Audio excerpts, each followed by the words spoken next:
وقيل يا أرض ابلعي ماءك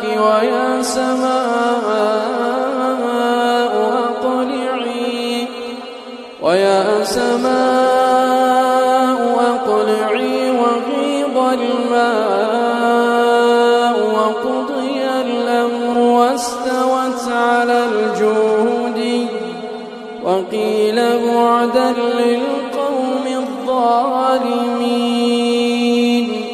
ونادى نوح ربه فقال رب إن ابني من أهلي وإن وعدك الحق وأنت